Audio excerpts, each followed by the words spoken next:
नमस्कार, मैं चेतना टेकीवाल सौंदर्य शास्त्र एमए का विषय आपको बताएंगे। इसके पहले हम प्लेटो पे चर्चा कर चुके हैं और प्लेटो के बाद हम आज चर्चा करेंगे अरस्तु का नाम है एरिस्टोटल। अरस्तु जो है वो प्लेटो के ही शिष्य हैं और उनका समय है 384 से 322 ईसा पूर्व यानी 384 to 322 BC। अरस्तु के साहित्य से अरस्तु के चिंतन का ही नहीं वरन अरस्तु के समय तक के यूनानी चिंतन के सभी सूत्रों का पता चलता है। अरस्तु ग्रीक दार्शनिक थे और उन्होंने ईश्वर के अस्तित्व का समर्थन किया है और उन्होंने ईश्वर का क्षेत्र भी निश्चित किया। उन्होंने अपने से पूर्ववर्ती जितने भी दार्शनिक थे उन सभी का उन्होंने सम्मान किया। अरस्तु जिन्होंने प्लेटो के ही दर्शन की पुनः व्याख्या की। प्लेटो जहाँ कहते थे कि सभी चीजें ईश्वरकृत है, वहीं अरस्तु कहते थे कि ये मानव द्वारा निर्मित है। उन्होंने थैलीज नामक विचारक को पाश्चात्य संसार के प्रथम वैज्ञानिक का सम्मान दिया और वस्तुतः अरस्तु ही प्रथम विचारक थे जिन्होंने अध्ययन की वैज्ञानिक विधियों का विकास किया। अरस्तु प्लेटो के दर्शन से प्रभावित थे और उन्होंने उसी दर्शन को आधार बनाकर अपना अध्ययन प्रस्तुत किया। उनके प्रमुख ग्रंथ थे काव्य शास्त्र, अलंकार शास्त्र और राजनीति शास्त्र।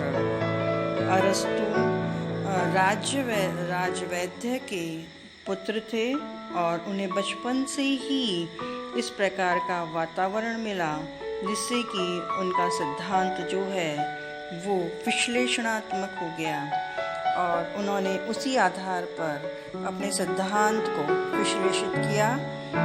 सर्वाधिक प्रभाव उन पे प्लेटो का था और उनकी अकादमी में अरस्तु ने बौद्धिक परिपक्वता प्राप्त की थी। विज्ञानवादी विचारों के स्थान पर उनका झुकाव प्लेटो के आदर्शवाद को एक यथार्थवादी विज्ञान दृष्टिकोण से संतुलित करने का श्रेय अरस्तु को ही है। यानी कि प्लेटो का जो आदर्शवाद था अरस्तु ने उसे विज्ञानवादी दृष्टिकोण को संतुलित किया और ईश्वर के अस्तित्व का समर्थन किया, किंतु ईश्वर के विवेचन का क्षेत्र भी निश्चित कर दिया। उनका मानना था कि प्लेटो का जो सिद्धांत है उसके अंतर्गत द्वंद्व है और रुचिकर माध्यमों का वो प्लेटो प्रयोग करते थे, जबकि अरस्तु कोई भी बात वैज्ञानिक तथा आलोचनात्मक दृष्टिकोण से कहते हैं।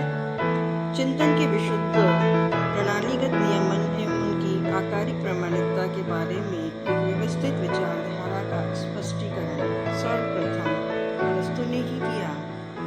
अरस्तु कला की उत्पत्ति के संदर्भ में मनुष्य को ही श्रेष्ठ मानते हैं। उनका कहना था कि मनुष्य जो है वो ही कला का उद्गम है और प्लेटो कहते थे कि कला की जो उत्पत्ति है वो प्रोमीथियस देवता से हुई है और कलाकार का स्रोत ईश्वर में न ढूंढकर ईश्वर द्वारा निर्मित मानव में ढूंढा, क्योंकि अरस्तु मानते थे कि ईश्वर तो स्वयं ही ईश्वर है, उसने मानव को निर्मित किया है और मानव ने कला की रचना की है।